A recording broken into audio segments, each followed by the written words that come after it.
तो दिल्ली शराब घोटाला मामले में ईडी के तीसरे समन पर भी पूछताछ के लिए पेश नहीं होने वाले मुख्यमंत्री केजरीवाल पर गिरफ्तारी की तलवार अब लटक रही है। आम आदमी पार्टी को आशंका है इस बात की कि केजरीवाल की गिरफ्तारी हो सकती है।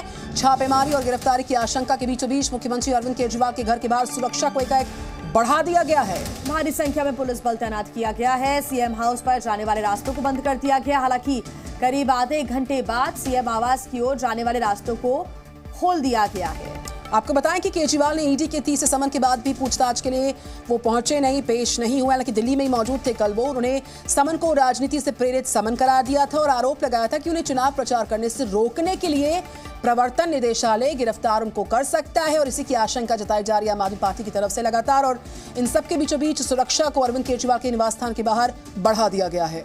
तो तीसरे समन पे भी पूछताछ के लिए अरविंद केजरीवाल पेश नहीं हुए और ऐसे में अब केजरीवाल पर गिरफ्तारी की तलवार लटक रही है। आम आदमी पार्टी को अब यह आशंका है कि केजरीवाल को गिरफ्तार भी ईडी कर सकती है। 3 तस्वीरें आपको हम बता रहे हैं। आम आदमी पार्टी के नेताओं का आरोप है कि गिरफ्तारी की लगातार साजिश रची जा रही है और आम आदमी पार्टी के नेताओं ने दावा किया है। सोशल मीडिया प्लेटफॉर्म एक्स के जरिए उन्होंने इन बातों का जिक्र किया है। कहा है कि आज सुबह सुबह ईडी की टीम सीएम आवास पर पहुंच सकती है और छापामार कार्रवाई कर सकती है और उसके बाद गिरफ्तारी भी केजरीवाल की हो सकती है। ये दावे आम आदमी पार्टी के।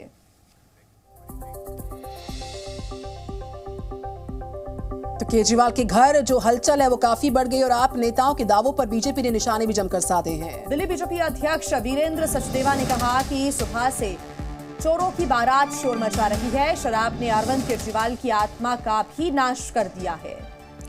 तो लगातार पॉलिटिकल रिएक्शंस भी आ रहे हैं, हम आपको सुनवा भी रहे हैं, हम आपको सुनवाएंगे वीरेंद्र सचदेवा ने क्या कहा है। शराब जो है शरीर और आत्मा का नाश करती है, पर इस शराब ने तो अरविंद केजरीवाल के चरित्र का भी नाश किया है।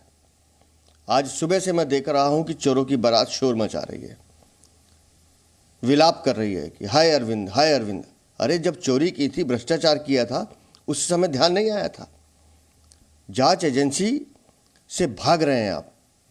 3 बार बुलाने के बाद आप पेश नहीं हो रहे हैं और अब विलाप कर रहे हैं कि हाय हम गिरफ्तार हो सकते हैं। अरे जांच एजेंसी आपको बता के करेगी क्या? कानूनी प्रक्रिया का पालन आपको करना था अरविंद केजरीवाल, आप नहीं कर रहे। मैं आज भी आपको सलाह देता हूं, आप अपने आप को कट्टर ईमानदार होने का दावा करते हैं, जाइए साक्ष्य रखिए जांच एजेंसी के सामने।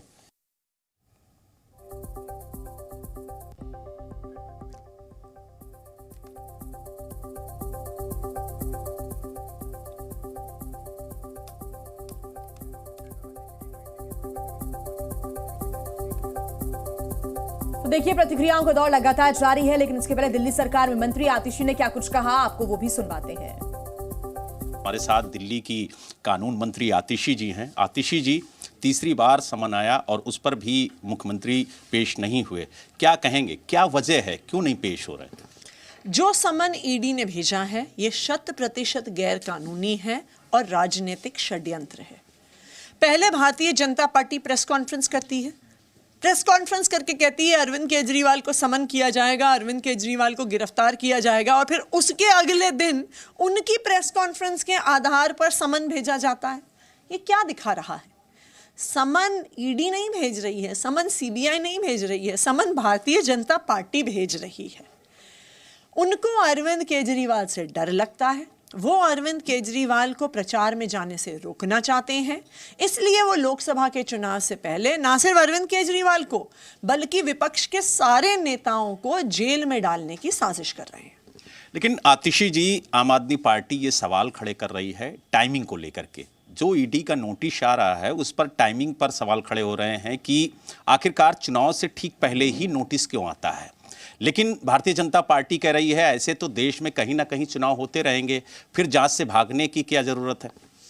बता दे ईडी 1.5 साल से इन्वेस्टिगेशन चल रहा है, 500 से ज्यादा अधिकारी लगे हुए हैं, सैकड़ों रेड हो गई, हजारों लोगों की उन्होंने जांच कर ली। क्या आम आदमी पार्टी के किसी भी नेता से 1 रुपया भी कैश बरामद हुआ? क्या नहीं हुआ?